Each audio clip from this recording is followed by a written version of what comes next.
इसीलिए बिना तुलसी के स्पर्श के देह पवित्र नहीं होता।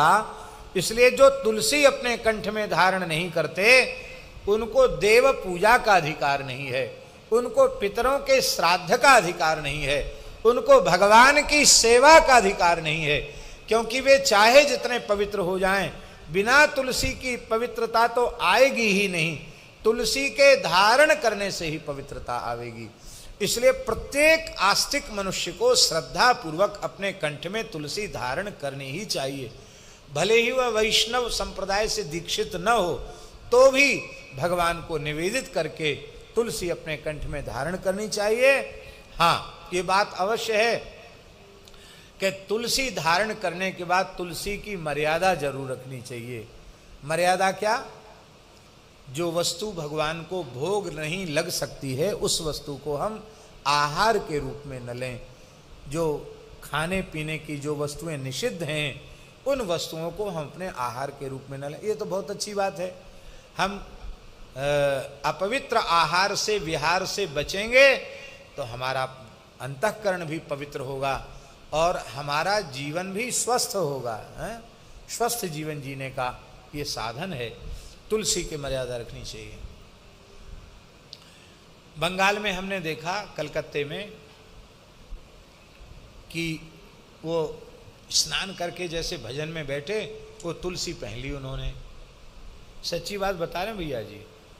और उसके बाद उन्होंने भजन करके बाद में तुलसी की माला गले से उतार के, माला जप माला तो खूंटी पर टांगी दी और तुलसी की जो माला कंठी पहनते वो भी वहाँ लटका दी। तो मैंने उनको पूछा कि अरे आप तो वैष्णव हैं, हमेशा तुलसी धारण नहीं करते। तो बंगला में बोले कि ठाकुर निगुड़ा खाता है ना। निगुड़ा खाता, निगुड़ा माने वही जल तरोई। और कितना स्पष्ट करके बता मैं। और मछली वछली खा लेते हैं ना, तो वो जाते हैं, कई बार मछली खाना पड़ता है, दावत होती, न्योता होता है, तो गुरुजी ने बोल दिया ना कंठी पहन के नहीं खाना, तो हम कंठी जब के समय उसमें खाते पीते नहीं, उस समय पहन लेते हैं, बाद में उसको रख देते। भैया ये चतुराई मत करो। ऐसा क्यों चतुराई करते हो? कंठी धारण करो तो कभी उसको त्यागो मत। शास्त्रों में लिखा है, क्षणा यज्ञोपवीतवद्धार्या कंठे तुलसी मालिका क्षणार्धम तद्विहीनोपि विष्णुद्रोही भविन्नरः। जैसे द्विजाति को, ब्राह्मण को निरंतर यज्ञोपवीत धारण करके रहना चाहिए, ऐसे ही वैष्णव मात्र को हमेशा कंठी धारण करनी चाहिए। आधे क्षण के लिए भी कंठी से यदि कंठ रहित हो गया तो वो भगवत द्रोही के तुल्य हो जाता। विष्णुद्रोही भवेन नरः। तो हम भगवत द्रोही क्यों बने? हमारे गले में तुलसी अवश्य होनी चाहिए। कई बार कंठ की तुलसी धागा में होती तो टूट ही जाती है, तो और भी उपाय है। अब कान में तुलसी है, अब ये तो जल्दी टूटेगी नहीं, ये तो रहेगी ही, तो तुलसी का संपर्क बना रहता है। हमारे यहाँ महात्मा लोग जटा में तुलसी के दाने डाल देते हैं, ये जैसे दाना है तुलसी का, ऐसे दाना डाल लेते हैं। मान लो गले वाली किसी अवस्था में, ये डॉक्टर बड़े विचित्र होते हैं। हम तो पहले ही पक्का कर देते हम कंठी नहीं उतारेंगे, लेकिन वो कहेंगे नहीं नहीं सब उतार दो, हॉस्पिटल में जाओ तो सब उतार दो। तो सब जगह तो उतारने को बोलेंगे, ये तो कहेंगे जटा उतरवा दो, ये तो नहीं बोल सकते हैं, तो हमें से हॉस्पिटल में नहीं जाना। तो उस समय भी तुलसी से विमुख न होवें। तुलसी सदा शरीर पर रहनी ही चाहिए। स्पृष्टा पुष्पावनी। स्नान के समय तुलसी का एक दाना भी जिसके शरीर पर है, उसको छू करके जब जल शरीर पर पड़ता है तो सारी धरती के तीर्थों में स्नान का पुण्य प्राप्त हो जाता है। स्नान काले तु यस्यांगे दृश्यते तुलसी शुभा सर्वतीर्थेषु स्नातम भवति तेन न संशयः। सारे तीर्थों में स्नान हो जाता है, इसमें संदेह नहीं है। अरे स्नान की बात छोड़ दो, तुलसी कंठी धारण करने वाला जब भगवत प्रसाद पाने बैठता है तो सिखते सिखते तु लभिते बाजिमेध फलम मुने, उसको एक एक अन्न के कण पर अश्वमेध यज्ञ का पुण्य प्राप्त हो जाता है। शरीरम दह्यते येषाम तुलसी काष्ठवन्निना न तेषाम पुनरावृत्ति विष्णुलोकात् कथंचन, जिनका शरीर तुलसी की लकड़ी से जलाया जाता है, अंतिम संस्कार में तुलसी की सूखी लकड़ी का प्रयोग हो जाता है, वो जीव लौट करके फिर भगवान के धाम से धरती पर नहीं आते हैं। इतनी महिमा है। तुलसी से भगवान का महानैवेद्य तैयार होता है। कौन सा नैवेद्य? क्या कहते हैं उसको? महानैवेद्य। जिस विधि से हम बता रहे हैं, इस विधि से आप भगवान को भोग लगा दोगे तो आपके घर के ठाकुर जी 1000 वर्ष तक के लिए तृप्त हो जाएंगे। 1000 वर्ष तक का भोग आपने लगा दिया।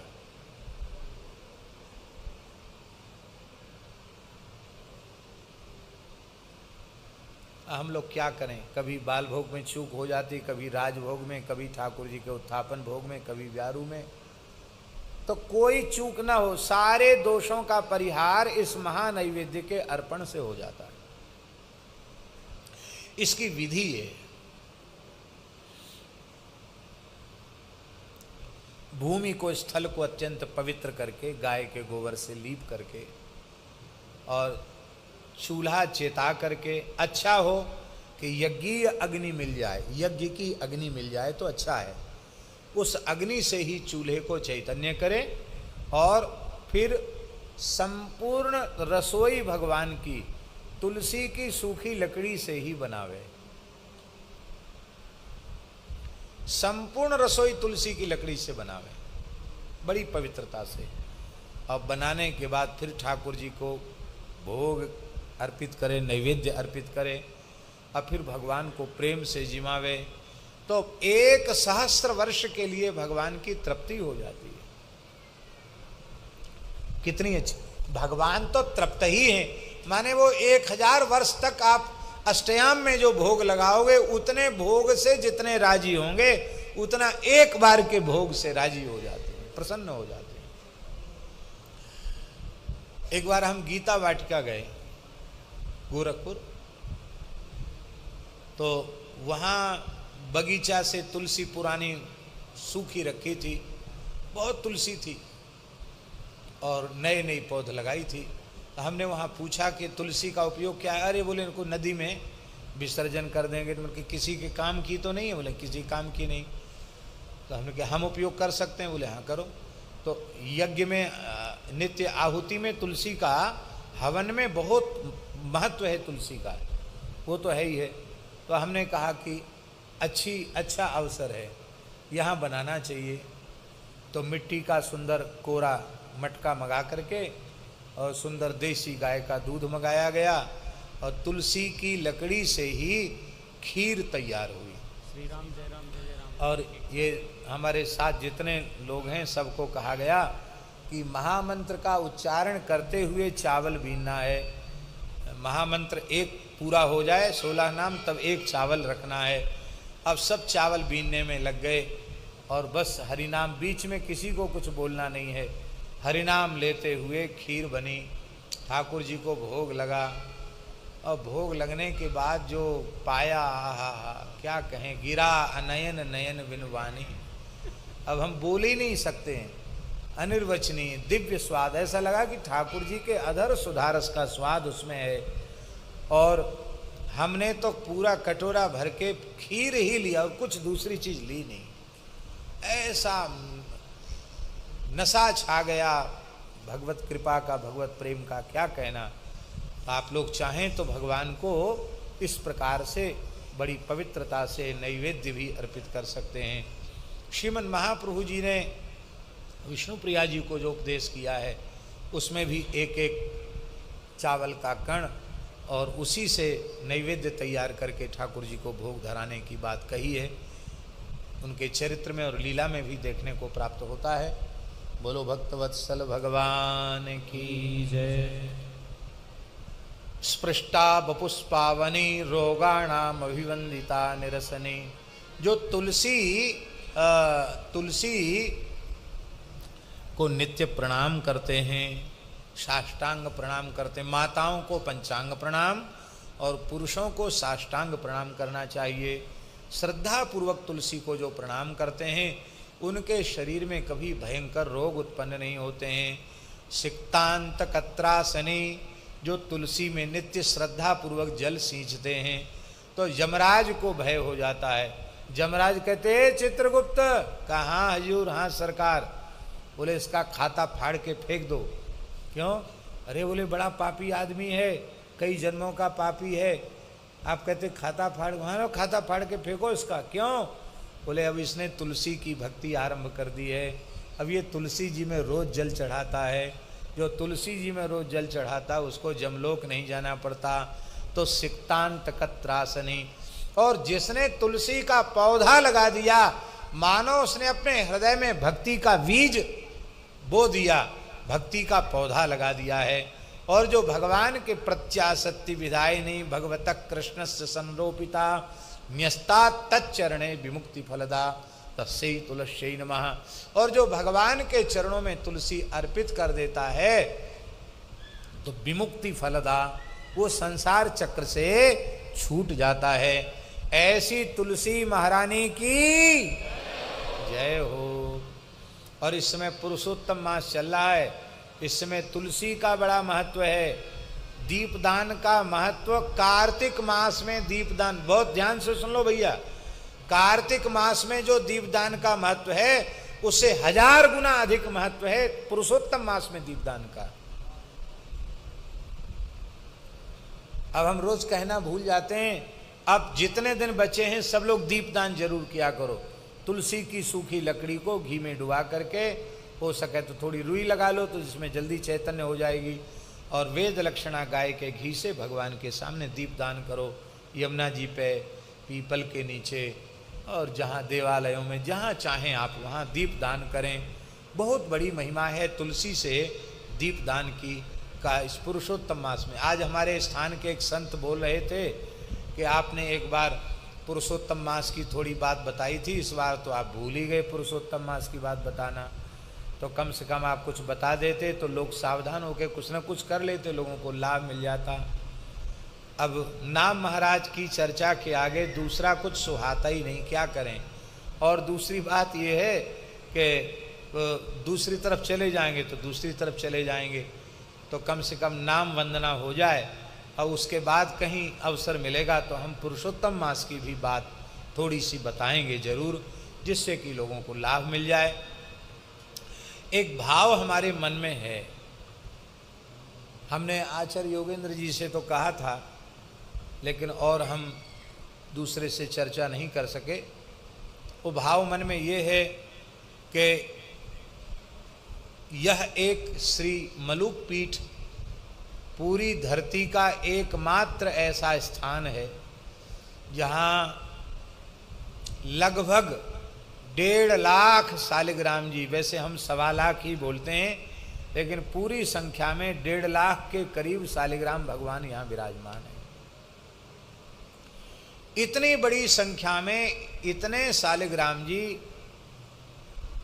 कहीं नहीं है, कहीं 10,000, कहीं 20,000, कहीं 40,000, 1 लाख भी कहीं नहीं है। पर यहाँ भगवान की स्वयं की अहेतु की कृपा करुणा से इतनी बड़ी मात्रा में भगवान शालिग्राम बैठे हैं, विराजे हैं। शास्त्रों में तो लिखा है कि सपाद लक्ष शालिग्राम जहाँ होते हैं वहाँ कोई अतीर्थ कुतीर्थ क्षेत्र भी क्यों न हो, वहाँ मरने वाले कीट पतिंग को भी सद्य भगवान का धाम मिलता है। मरने कीट पतिंग को, भजन करने वाले को नहीं। और ये तो श्रीधाम वृंदावन है और वृंदावन में यमुना जी का पुलिन है, यहाँ इतने शालिग्राम भगवान विराजमान हैं तो किसी से भजन साधन नहीं भी बनेगा और यहाँ पड़ा भी रहेगा तो भी कल्याण हो जाएगा। भगवान बड़ी कृपा करके विराजे हैं। तो मन में हमारे ऐसा भाव आ रहा था कि यदि व्यवस्थापक लोग तुलसी की व्यवस्था कर लें तो बहुत से लोगों के मन में एक संकोच रहता है महाराज जी आप ही खरीद के तुलसी लाए और हमने चढ़ाई तो हमें पुण्य नहीं मिला, ऐसा एक बार लोगों ने कहा था। लोग कहते हैं ना कि हमारा तो उसमें पैसा दे, अब पैसा लेवें वो भी शोभनीय नहीं लगता कि हम तुलसी चढ़वा के कहें तुलसी इतने के उसका पैसा वसूला जाए आपसे, ये भी ठीक नहीं। तो उसके लिए हमारे मन में एक बात आई है कि तुलसी, खुली तुलसी लेकर जो तुलसी का कार्य करने वाले लोग हैं, यदि उनकी व्यवस्था हो जाए वे यहाँ विराज जाएं, और फिर जिसको तुलसी अर्पित करने का है तो न्योछावर देकर तुलसी ले आवें, एक एक डलिया, और फिर एक बार पुरुषोत्तम सहस्रनाम का उच्चारण यहाँ से आचार्य जी कर दें, और वह तुलसी फिर शालिग्राम भगवान को अर्पित हो जाए। तो यदि पुरुषोत्तम मास में 1.25 करोड़ तुलसी अर्पित हो जाए तो एक तो चातुर्मास्य, और चातुर्मास्य में भी पुरुषोत्तम मास, उसमें यदि 1.25 करोड़ तुलसी भगवान शालिग्राम जी को चढ़ जाए तो हमारे मन की हो जाएगी। हमारे मन में ये भाव आया है। तो अब जितने लोग बैठे हैं उतने लोग करेंगे तो उतने हजार तो हो ही जाएंगे। अब वो रोज काउंटिंग हो जाए, गणना हो जाए, फिर ठाकुर जी की कृपा से जल्दी जब बड़ा हॉल वहाँ बन जाएगा, बन ही रहा है, थोड़ा तैयार हो जाएगा, तो नई गौशाला में तो 2-3 हजार लोगों को भी बैठने की व्यवस्था है। तो ज़्यादा संख्या में लोग होंगे तो ज़्यादा लोग तुलसी से तो एक एक नाम से तुलसी अर्पित कर दिया, बाद में वो सारी तुलसी इकट्ठी होके यहाँ शालिग्राम जी को अर्पित हो जाएगी। तो यह एक बड़ा विलक्षण उत्सव हो जाएगा। तो ऐसा यदि हो सके तो अच्छी बात है। श्री तुलसी शालिग्राम भगवान की जय। नाम राम को कल्प तरु कलि कल्याण निवास, जो सुमिरत भयो भांगते तुलसी तुलसीदास, जो सुमिरत भयो भांगते। मैं तो भांग के पौधे के जैसा था, किसी काम का नहीं, लेकिन नाम स्मरण करते करते भांग जैसा तुलसीदास भी आज तुलसी के जैसा पवित्र हो गया। ये श्री राम नाम की विलक्षण महिमा है। हमको ऐसा लगता है भैया जी कि गोस्वामी जी के जमाने में भी साधु संत खूब भांग पीते होंगे। उनके मन में आया कि थोड़ी ये प्रेरणा भी दे दें कि भाई भांग मत पियो। इसलिए जो सुमिरत भयो भांगते, भांग को निषिद्ध वस्तुओं में गोस्वामी जी ने गणना की। जो सुमिरत भयो भांगते तुलसी तुलसीदास। और भंग वाले लोग ऐसे ऐसे दोहा छंद सवैया बोल करके तब ग्रहण करते हैं कि क्या कहना है। एक कहावत है, जति को रति, जति को रति। बढ़िया गहरी छनी भई भांग हो तो एक रत्ती, यति माने साधु, एक रत्ती में ही लहर आ जाएगी, तरंग आ जाएगी। जति को रति सिद्ध को मासा। और सिद्ध है तो इतना एक मासा ले लेगा, और इससे अधिक तो देख तमाशा। जति को रति और सिद्ध को मासा, और याते अधिक तो देख तमाशा। हमारे यहाँ खाक चौक में पहाड़ी बाबा महाराज के यहाँ हमारे स्थान में वर्ष में एक दिन ठाकुर जी को भांग का भोग महाराज जी लगाते, परंपरा से लगता है तो आज भी लगता है। ये होली के दूसरे दिन, जिसको धुरेड़ी कहते हैं, होली मुख्य होली जिस दिन होती है, तो बड़ी पवित्रता से महाराज जी भांग घुटवाते और ठाकुर जी को भोग धराते, और भोग धरा के फिर बाहर बैराज फिर स्वयं भी लेते, और विद्यार्थियों के लिए उनको नहीं देते, उनको तो अलग बिना भांग की रहती शरबत खाली ठंडाई वो उनको देते। और बस ठाकुर जी को भोग धराने के बाद महाराज जी सिर झुका के बैठ जाते, और कहते ठाकुर जी की तरफ मुंह करके कहते जाओ होरी खेले आओ, ठाकुर जी से कहते जाओ होरी खेले आओ, ये वाक्य जरूर, जाओ होरी खेले आओ, और फिर ऐसे सिर करके बैठ जाते।